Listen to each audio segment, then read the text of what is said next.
hacer ahorita apenas. Va. Tengo pensado subir todo lo que tengamos que hacer los viernes.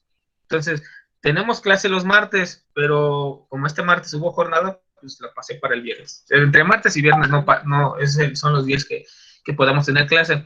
De hecho, la siguiente semana la tendríamos el martes, ¿no? Pero, entonces, regresando a lo mismo, alguien que ya haya hecho su práctica, que me quiera comentar algo, no le Yo, salió, no supo qué hacer. ¿Quién? Perdón, no vi.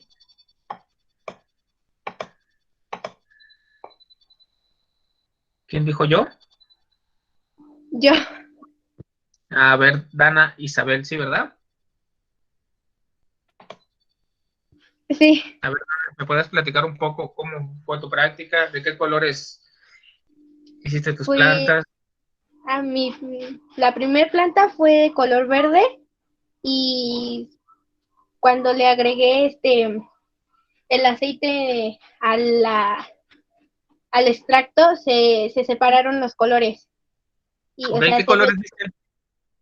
la primera la hice de color verde y la segunda la hice de color morado. ¿Y en el morado qué colores viste?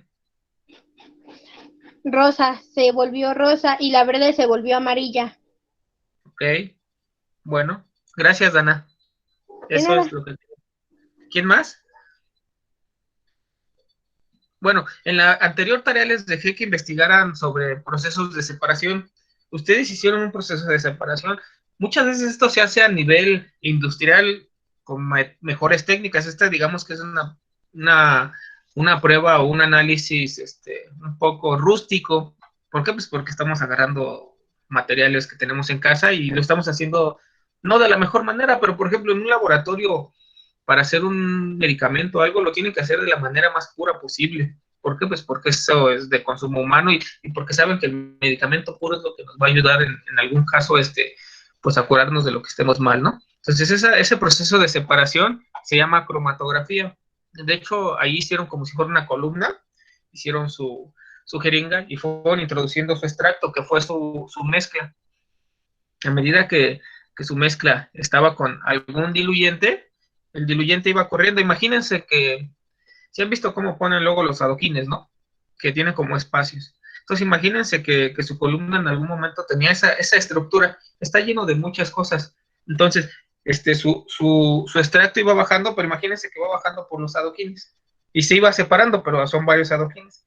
Entonces, ese es un método de separación, les decía, para separar una sustancia pura. En este caso, muchos de ustedes cuando lo hicieron con el verde, separaron la clorofila. También en el otro se separa la clorofila, pero no lo distinguen de otro color, porque incluso, o sea, separan la clorofila, pero todavía tiene otras sustancias que las plantas pueden llegar a tener. Pero bueno, es decir, no he calificado, necesito ver qué tanta respuesta hubo y cómo les fue. A medida que vaya pasando esto, les puedo ir haciendo más prácticas para que, si les pareció interesante, lo vayamos haciendo. Pero bueno, voy a apagar mi pantalla y les voy a presentar. No, bueno, le prendo un ratito. ¿Qué va a ser la tarea que voy a subir la asignación en la tarde? Me van a hacer una línea del tiempo de los modelos atómicos. Se los voy a explicar ahorita. En algunos no puse fechas, porque quiero que las investiguen. Pero una línea de tiempo inicia desde menor, desde el menor tiempo hasta el tiempo más próximo al que estamos. Entonces yo te voy a explicar ahorita algunas cosas y con base en eso tú vas a hacer tu línea del tiempo. Pues primero se habló de esto, primero fue el postulado de esta persona y ahí en adelante. ¿Qué tiene que tener tu línea del tiempo? Pues el año, la persona que influyó y qué fue lo que dijo que en algún momento nos llamó la atención por lo cual lo estamos mencionando. Eso y sumado, o sea, esto que te estoy platicando te voy a subir la asignación. Me van a investigar en qué consiste el experimento del gato de Schrödinger. No sé si alguien ha oído hablar de eso. Entonces me lo van a investigar y me lo van a poner. Son esas dos cosas las que voy a pedir. La primera te la voy a explicar en un momento. Entonces apago mi cámara y voy a empezar a proyectar. En caso de que no se vea, me lo comentan, por favor.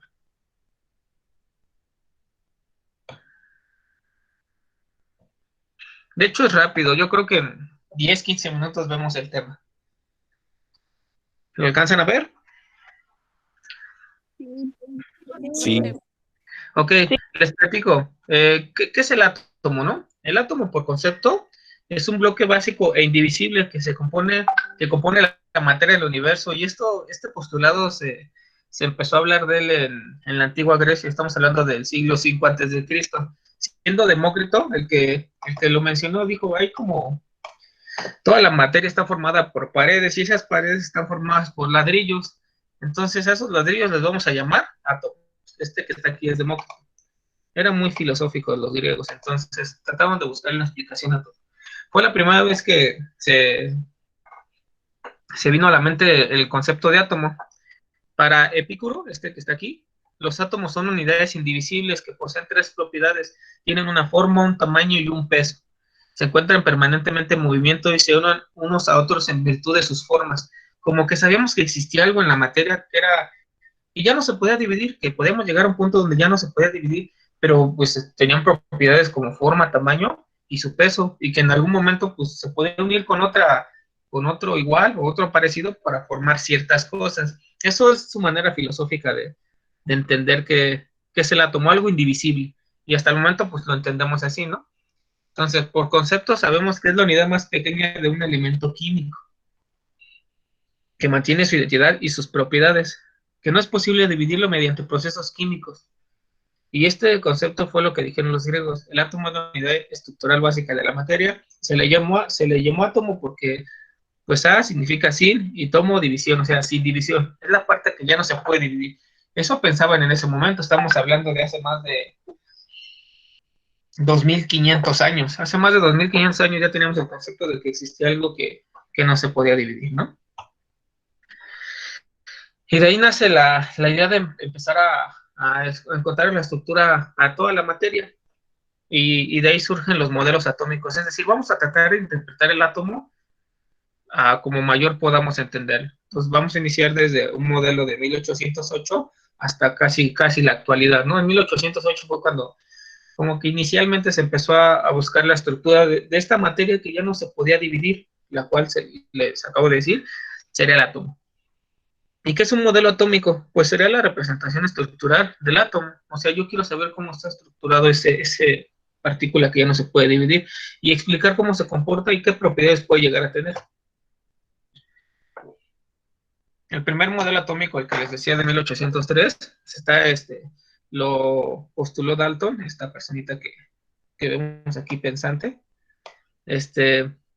y representaba al átomo como una partícula pequeña e indivisible. Ya él ya dijo, ¿sabes qué? Se llama átomo, es algo que ya no se puede dividir y tiene estas propiedades. Dice que la materia está constituida por partículas muy pequeñas llamadas átomos. Los átomos de un mismo elemento son iguales entre sí, principalmente en su peso. Ahí en ese entonces ya existían lo que conocían como sales, hidrógeno, algunos elementos.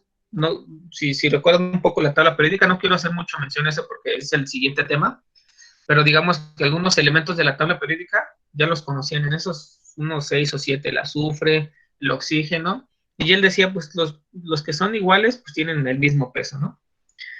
Los átomos de elementos diferentes pues son diferentes entre sí, cambian demasiado. Y cuando los átomos se combinan, lo hacen en proporciones definidas en números enteros. Es decir, pues no puedo decir que voy a mezclar medio átomo con otro medio átomo para formar un átomo. Siempre son en números enteros. Mezclo dos átomos con otros dos átomos para formar otros átomos u otros elementos diferentes, ¿no? Esto fue el postulado que hizo Dalton en 1803. A ver, ¿alguien me puede platicar qué pasaba en la historia del mundo en 1803 más o menos? A ver, pregunto. A ver, Blanca, Esmeralda, me parece. Un suceso histórico que haya pasado en 1803 o como por 1800.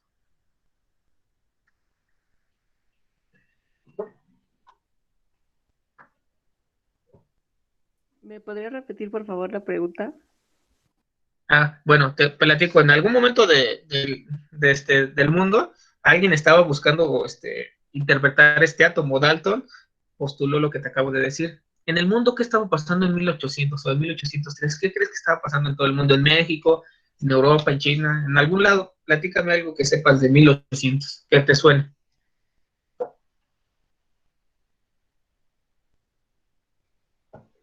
Es para tener una referencia. A ver, Arturo Ángel, ¿le puedes ayudar?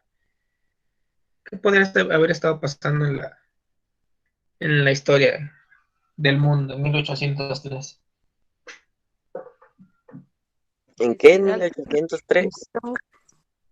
Ujú.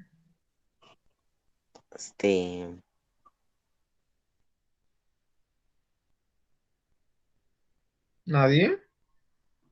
Yo, A ver, Dana. ¿Austria? ¿Qué pasó en Austria? A ver, platíquenme. el poder absoluto de Bonaparte en Francia. Ok, por ejemplo, estamos hablando de que allí en el mundo Napoleón estaba dominando toda Europa. Este, bueno, siendo francés, todo el dominio europeo estaba encaminado al país Francia. Y por ejemplo, en México, ¿qué estaba pasando? Mientras Dalton estaba haciendo sus postulados, pues en México apenas estaba iniciándose un poco el movimiento de la independencia. Estábamos hablando de que había españoles gobernando el país, la Nueva España, todo eso, ¿no? Entonces, pero bueno, nada más es como un poco situarlos en la realidad, porque van a ser su línea del tiempo.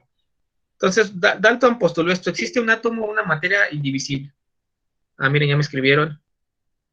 Estados Unidos y Luisiana compran Luisiana a Francia. Napoleón ya coronado emperador derrota a Austria. Inglaterra derrota a las flotas francesas y españolas en la batalla naval. Ok, sí, les decía, es la misma guerra que tenía Francia con todo el mundo. Gracias. Entonces seguimos al siguiente modelo. El modelo de Dalton consideraba el átomo como una estructura compacta e indestructible. Solo había un átomo, no sabíamos qué era. Es como por eso les puse esta como canica. Solo sé que hay un átomo como estructura básica de la materia. Sin embargo, los experimentos que muestran la naturaleza eléctrica de la materia rechazaban este modelo e hicieron necesario pensar que el átomo era divisible. ¿Por qué? Pues porque luego se ponían ellos a mezclar o a tallar una liga con otra liga y se cargaba eléctricamente. Y estoy seguro que a ustedes les ha pasado incluso con una cobija, con su cabello, pasaba algo. Entonces, si pasaba algo entre un átomo que ya no se podía dividir, quiere decir que hay algo más entre él. Entonces, el físico George Stone propuso bautizar la unidad fundamental de la electricidad con el nombre de electrón. Es decir, hay algo que tiene el átomo que hace que se cargue eléctricamente. Este físico le puso el nombre de electrón. De lo que aquí vamos al siguiente modelo. El modelo atómico de Thomson. El modelo atómico de Thomson ya fue como en 1904. Vean que ya pasaron una serie de muchísimos años, casi 100 años, ¿no? Y consiste en una esfera con carga positiva, donde los electrones con cargas negativas se encuentran atascados. Él decía, el átomo ya no es como una canica. El átomo ahora es como un pudín, pero en ese pudín tenemos pasas. Entonces, teníamos como el pudín y las pasas eran electrones. De hecho, él los descubrió, pero cuando los descubrió no le puso ese nombre, les puso como corpúsculos, decía, como algo que ocupa un pequeño espacio, ¿no? Entonces, este modelo de Thomson le llamó a los electrones corpúsculos y consideraba que estaban dispuestos en forma no aleatoria, en anillos giratorios. Sin embargo, la parte positiva permanecía indefinida. Dices, para que tenga una carga negativa tiene que haber algo positivo. Realmente todavía no conozco su naturaleza de esa parte positiva, pero sí sé que tiene algo negativo porque hicimos pruebas y tienen cargas, ¿no? Pero sé que estas cargas están alrededor de este átomo. Entonces, vean, de pasar a ser una canica, el átomo ya descubrió que sí que sí se puede dividir o que tiene otras cosas llamadas electrones, y que estos electrones están alrededor de esa esfera llamada átomo. En 1904, ¿qué pasó en 1904? Más o menos, díganme, ¿qué había pasado después de 100 años? En México, ¿qué pasó después de 100 años de la independencia?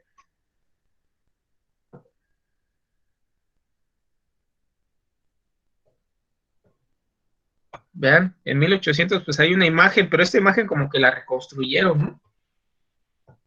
Vean, en 1900 ya hay una foto, incluso como que la editaron ahí a color del señor Thomson.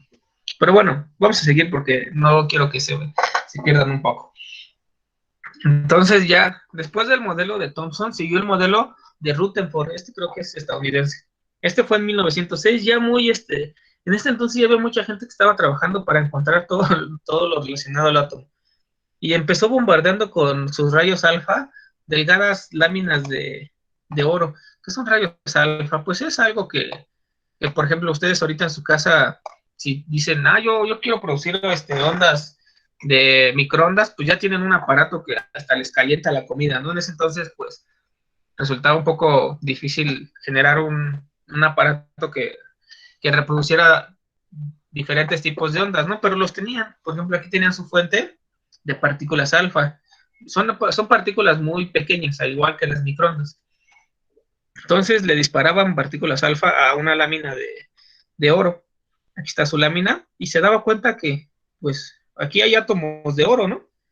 Pero, pues, unos pasaban, otros rebotaban, otros los captaban acá. Este es como un detector. Entonces, yo disparo una partícula, digamos que derecho.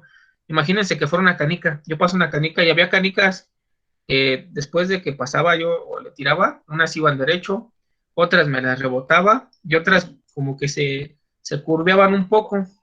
Empezó a hacer ese experimento y él, aquí se ve, miren, por ejemplo, las partículas alfa, digamos que esta es mi lámina de oro, y algunas se pasaban derecho, otras se rebotaban y otras como que se curveaban un poco. Entonces, con este experimento hizo él su postulado Rutherford. Decía, la mayor parte de la masa del átomo se encuentra en ese pequeño volumen central. O sea, hay algo en el centro de ese átomo, todavía no lo conozco, que es donde está la mayor carga de tu peso. No lo llamó núcleo porque todavía no sabía, pero sus papeles iniciales lo hizo a partir de 1912. Él ya sabía que el átomo no solo ya estaba formado por cargas negativas, que Thomson encontró, los electrones, sino que también estaba formado de algo que en este momento no le llamó núcleo, pero era donde se contenía su mayor cantidad de masa. Los electrones con carga eléctrica negativa giraban alrededor del núcleo, es decir, no estaban estáticos. Ya se dio cuenta aquí que los electrones no estaban como insertos en el pudín que habíamos hecho, ¿no? Los electrones giran a altas velocidades alrededor del núcleo y en trayectorias circulares a las que llamó órbitas, como si fuéramos nosotros alrededor del Sol. Están los electrones girando alrededor de esta masa grande llamada núcleo. Tanto los electrones cargados negativamente como el núcleo con carga positiva se mantienen unidos por una fuerza de atracción.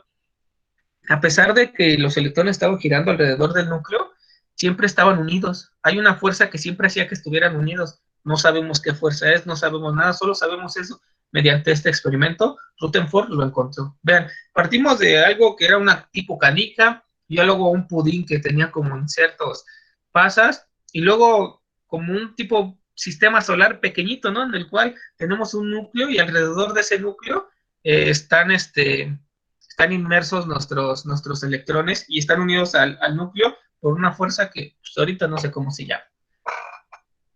Otros modelos atómicos, Henry Moseley y James Chadwick hicieron algunos experimentos. En el de Moseley demostró que los elementos producían rayos X de longitud de onda tanto más corta cuando mayor era su peso atómico, y pudo construirse una nueva tabla periódica de los 90, es decir, él agarró los elementos que conocía y les empezó a bombardear rayos X. Entonces, al momento de bombardear a un elemento con masa atómica pequeña, pues los rayos que emitieran pequeños, y al momento de bombardear un elemento con mayor carga o mayor peso atómico, pues sus rayos eran más grandes. Entonces, de ahí como empezó a hacer postulados para decir este elemento, su masa atómica es mayor porque el índice de refracción de sus rayos es mayor. Y ahí empezó a construir un poco en relación a esos elementos que se conocían en ese entonces. Chadwick replanteó el problema que les acabo de decir y lo resolvió pensando que la radiación no estaba formada por unas de luz alta, sino que construyó una base en una partícula proveniente del interior del átomo, diferentes a las conocidas. Esta partícula tiene casi la misma masa del protón, pero no posee carga eléctricamente neutra y le llamó neutrón. Es decir, parte de lo que decíamos que era el centro, que era la esfera en la cual alrededor de esa esfera estaban bailando o girando en órbitas los electrones, también tienes otra partícula y le llamó neutrón. Encontró esa partícula le llamó neutrón porque no tenía ni carga positiva ni negativa. Entonces ya conocemos los protones, digan los neutrones y los electrones. Otro modelo muy, muy importante que casi ya es más de nuestra época, ya como en 1900 y algo, es el modelo atómico de Bohr, el cual explica la radiación de algunos cuerpos al ser calentados. Radiación es una forma de emitir calor o energía. Por ejemplo, nosotros recibimos energía en forma calorífica del Sol, mediante radiación. ¿Por qué? Pues porque hay un vacío entre el Sol y nosotros, y aún así la energía nos llega. Entonces, explica la radiación de algunos cuerpos al ser calentados. Si el hierro se calienta, los electrones pasan a un nivel de mayor energía, pero inmediatamente regresan al nivel de menor energía emitiendo radiación. Así el hierro se ve primero de color rojo y después naranja y por último amarillo. ¿Qué quiere decir eso? Pues que voy a hacer un poquito más grande esta imagen. Que por ejemplo, aquí tengo mi átomo, mi elemento, en este caso el hierro, y yo lo caliento. Entonces, mis electrones que estaban viajando en un orbital sin mayor problemas, al calentarlo, van a viajar a orbitales mayores a donde estaban. Ese aumento de subir y bajar los electrones, porque al inicio cuando los caliento, digamos que estaban aquí bailando y viajan de un orbital a otro, esa energía que cuando yo los calenté y después ellos quieren regresar a su estado original, regresan al hacer ese brinco de que los calientos suben y se enfrían y bajan, emiten radiación, en este caso es en forma de calor. Ahí eso dio lugar a que encontrara que los electrones no solo están en órbitas, sino están entre las mismas órbitas también hay niveles. Por ejemplo, los que estén cerca de acá, como yo, que de Tultepec, muchas veces escuchan los cohetes, ¿no? O bueno, también estoy seguro que en cualquier parte de donde vivamos hay gente que truena cohetes y ya sale uno, los ve en las noches y ve pues ve que de repente se ve que explota y es de color verde, y luego es de color amarillo, y luego es de color rojo. Por lo común son esos colores, ¿no? Pues ¿por qué? Pues porque los que explotaron tienen un nivel, no sé, cierto nivel que emiten, que cuando se queman son rojos. Hay otros que están en otro nivel que cuando se queman, pues son verdes, ¿no? Y así, dependiendo del nivel en el que estén, emiten radiación, y en este caso hay veces que emiten color. Por ejemplo, aquí, y estoy seguro esto también lo han visto ustedes, ¿no? Si yo caliento un metal a rojo vivo, pues ¿cómo se ve? Se va a ver rojísimo. A medida que se va enfriando, va cambiando su color al que estaba originalmente. Entonces, él planteó ese modelo y en sus postulados dijo que el átomo posee cierto número de órbitas, lo que les decía. No solo es una órbita que está ahí bailando como en el sistema solar, sino no solo tenemos a Mercurio, sino que tenemos a Venus, tenemos a la Tierra, que también están girando alrededor de él, pero en ciertos niveles. El electrón gira alrededor del núcleo de tal manera que la fuerza centrífuga equilibra exactamente las atracciones electrostáticas de las cargas opuestas. Es decir, la misma energía que están emitiendo los electrones al girarla es la misma que el núcleo ejerce hacia ellas. Entonces, es la misma energía para que estén en equilibrio. El momento angular del electrón en su estado estacionado es un múltiplo de tal. Este postulado se llama constante cuántica de Planck. Eso es un poco ya más avanzado.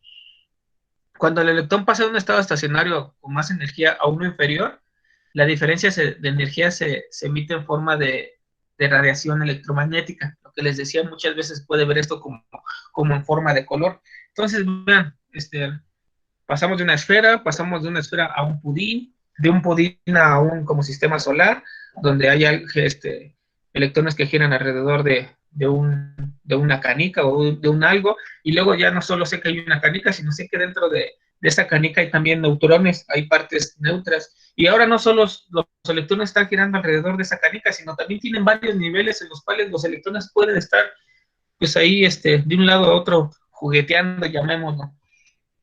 Y de ahí nos vamos al último, o los últimos postulados que hasta la fecha nos siguen rigiendo, entre comillas, porque creo que el año pasado se encontró, se encontraron todavía partículas más pequeñas y fue ganador del Premio Nobel de Física.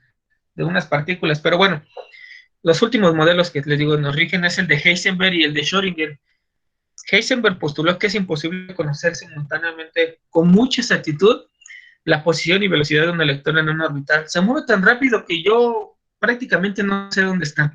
Y Schrödinger dice que estableció un modelo matemático llamado ecuación de onda, en la cual te dice, probablemente puedes que encuentres el electrón en este momento, en esta velocidad o en este estado. Entonces, esta ecuación es algo complicada. Es complicada, pero ustedes si llegan a ir a la universidad y llegan a ver algo de matemáticas, pues la pueden resolver, ¿no? Y en este modelo entonces ya no solo nos plantea que los electrones tienen niveles, sino que aparte de que los electrones tienen niveles, pues solamente en esos niveles pueden ocuparse ciertos electrones. Por ejemplo, en un nivel cercano al núcleo pueden tener pocos. En un nivel más alejado al núcleo, pues pueden contener más electrones.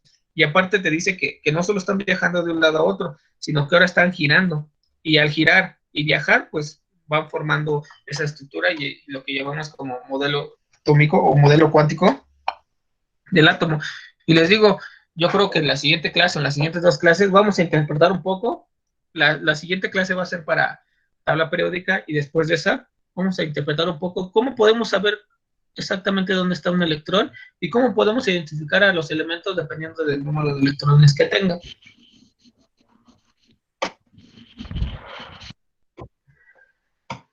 Voy a dejar de compartir.